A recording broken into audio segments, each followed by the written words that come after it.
बराह क्षेत्र नेपालको कोशी प्रदेश सुनसरी जिल्लामा पर्ने एक महत्त्वपूर्ण धार्मिक तथा ऐतिहासिक तीर्थस्थान हो।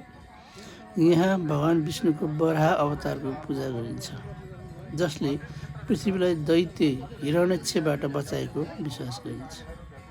बराह क्षेत्र समुद्र तटबाट करिब 335 मिटरको उचाइमा कोशी नदी र उसको उपनदीहरूको सङ्गमस्थलमा अवस्थित भएकोले धार्मिक मात्र होइन, प्राकृतिक सौन्दर्यका कारण पनि प्रसिद्ध छ।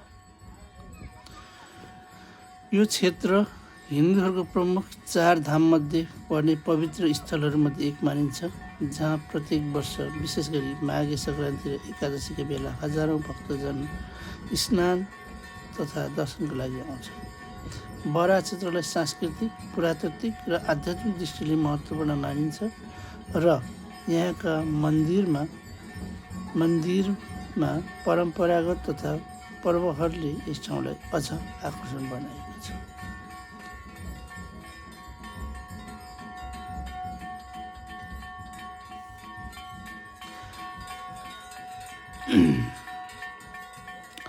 बराह क्षेत्रलाई केवल धार्मिक दृष्टि मात्र होइन, नेपालको प्राचीन सभ्यता र संस्कृतिसँग जोडिएको एक महत्त्वपूर्ण ऐतिहासिक सम्पदाको रूपमा पनि हेरिन्छ।